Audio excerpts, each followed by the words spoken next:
Alive and Kicking with Dr. Ciara Kelly. Thanks to Care on Call from Leia Healthcare. Unlimited access to GPs, nurses and physios through our new innovative app. careoncall.ie. And staying with the theme of anxiety, we are now joined on the line by psychotherapist and founder and CEO of Suicide or Survive, Caroline McGuigan. Caroline, of course, is somebody who's running a charity, Suicide or Survive, but also struggled quite seriously herself with panic attacks. And we're going to talk a little bit about panic attacks this morning. Caroline, you're very welcome to the programme. Thanks a million, Ciara. How are you? I'm really well. Now, obviously, you are a psychotherapist, and you were founder of Suicide or Survive, a charity dealing with people who are suffering with anxiety and suicidal thoughts and panic attacks and all that.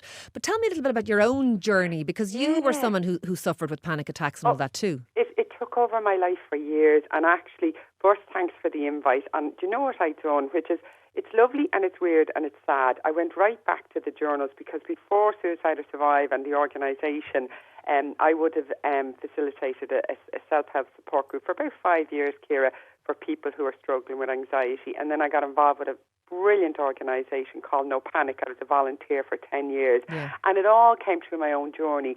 But I found my diaries. Could I just read a little piece? Oh, please do, yeah, because I think it is really helpful for people who are listening, maybe going, it's not just me then. This is life. This is what it's about. And, I just thought this captured years ago where this crippled my life and took over me. But I'll just read this piece. So it says, well, here we go again. Another day of lying, another day of avoiding, another day of loneliness, another day of panic attacks. Right, I need to go to the shop, so that means I have to leave the house. As I say this, I can feel the panic starting. My head is becoming dizzy, my heart is beating faster, and my hands are sweaty. How in the name of God am I going to do this? Christ, I only want to go to the shop. What if I meet someone? Please, Lord, I don't meet anyone. Okay, I'll tell them I have to hurry and have a doctor's appointment. What if they keep talking? I can feel my legs going like jelly. Okay, I'll just get to the car without meeting someone. Actually, I'll go to a shop outside of my community. What if someone comes in? What if they stand behind me? Actually, I'll just ring someone and get them to go to the shop to me. I just want my life back. I want to be able to stop. I want to be able to talk to people. And I want to be able to go to places without planning and scheming. I just want to be happy again. And that was just one part of my day when anxiety absolutely took over, Ciara. Rituals took over in my life. And it was the most hardest, saddest, distressing time I have ever gone through. That's a very powerful bit of journaling there, Caroline.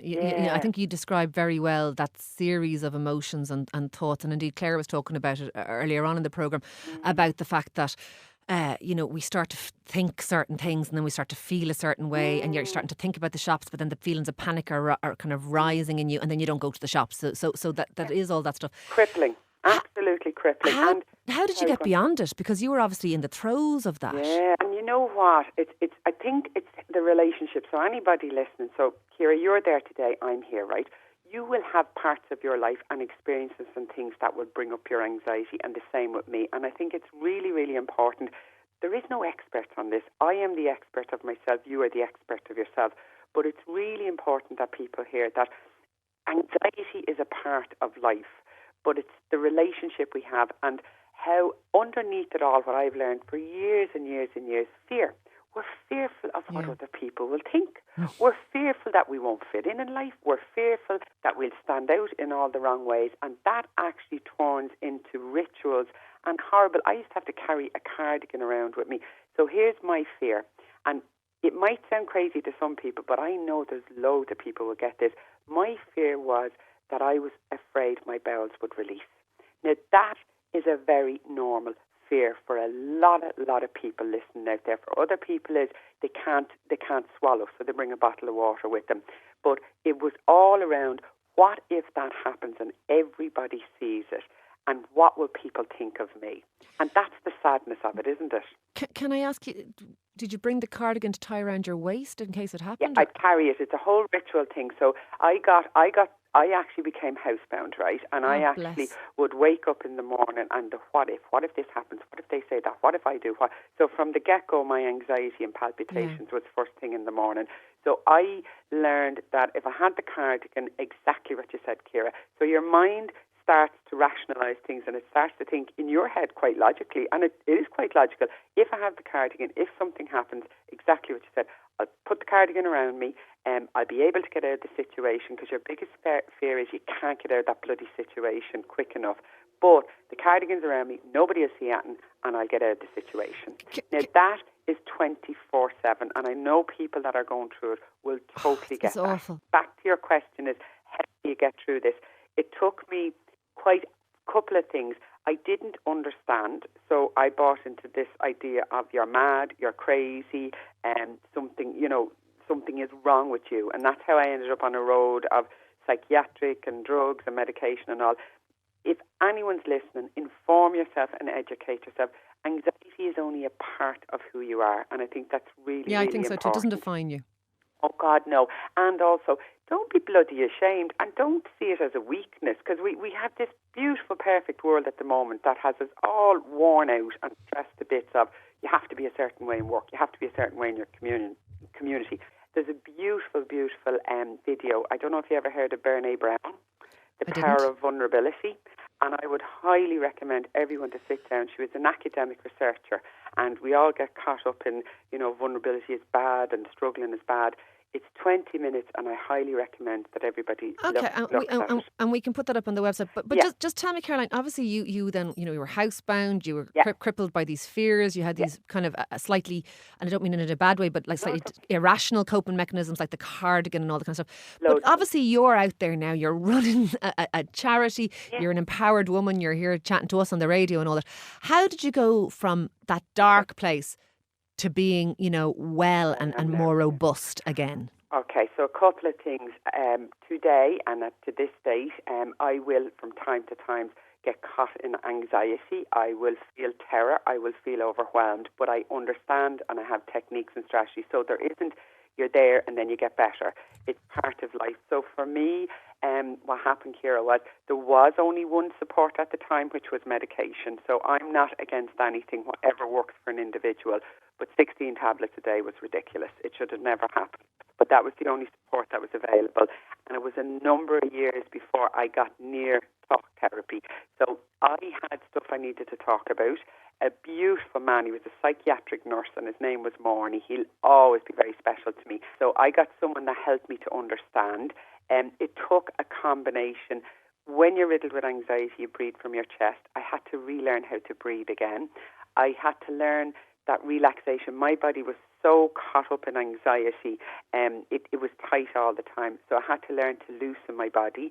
And a lovely thing then I used to do was, over time, I'd say, right, how do I build goals, or how do I start to address this, because it's not going to go away. And I had a little mantra over time, and I used to say to myself, panic attacks cannot harm me, and they will pass. I think that's a really important message, because obviously you are now a psychotherapist and you work with other people, but that's one of the big fears people have around panic attacks, that they're going to die during the panic attack. They're horrendous. But they're not going to die, is the truth of it. No, and I think, but if someone had said that to me, Ciara, I know how I'd have responded to them, and I'd have probably kicked back quite, that's all right for you to say, you're not in the height of this, you know what I mean? Yeah, no, I get it. But to be able to say to people, there's a reason for this, and there's a message and something you might have to look at in your life, part of your life, right? But that it's really important to break it down and say to yourself, right, I might have to look at small goals. I could leave my house and I could go out for 5 minutes and back. And I built that up to 10 minutes and back. And I built that. But I got rid of the word should. See, the word should, it is wicked. I'd always say to people when I'm working with them, for the next 7 days, every time you hear yourself saying, I should be able to go out, I should have a perfect life, I should be like everyone else, change it to I could, I would, or I might be able to. We put massive pressure on ourselves. And I found, as I say, a wonderful organisation, No Panic, in England, and I became a volunteer there. And anyone listening, I highly recommend. They have a lovely 12-week recovery programme, but here's the difference about No Panic, Ciara, and this is where I feel very strongly. All the programmes are written by people who may have backgrounds in psychology, but it's also in partnership with people who have gone through it. Yeah. So all of their programs have been wrote from the person who's had the personal experience, and then the practical side, which the stuff that you would have been talking about today. So if people are interested in working on a program that has both sides, I would highly recommend they check it out. For me, I had to look at my thinking. I had to look, okay, my expectations of myself, I was a perfectionist, and I had to start to say, hang on, how do I break that down? Thank you so much. And you know, I do think, Caroline, that's somebody like yourself who is a psychotherapist but is also experienced going through the kind of difficulties we've been talking about yourself is of huge value to people. And Caroline, of course, is the CEO of Suicide or Survive, which is a charity that does help people. Thank you so much for coming on the programme this morning. Lovely to talk to you. Alive and Kicking with Dr. Ciara Kelly. Thanks to GP Live from Leia Healthcare, offering face-to-face video consultations with Irish registered GPs 7 days a week.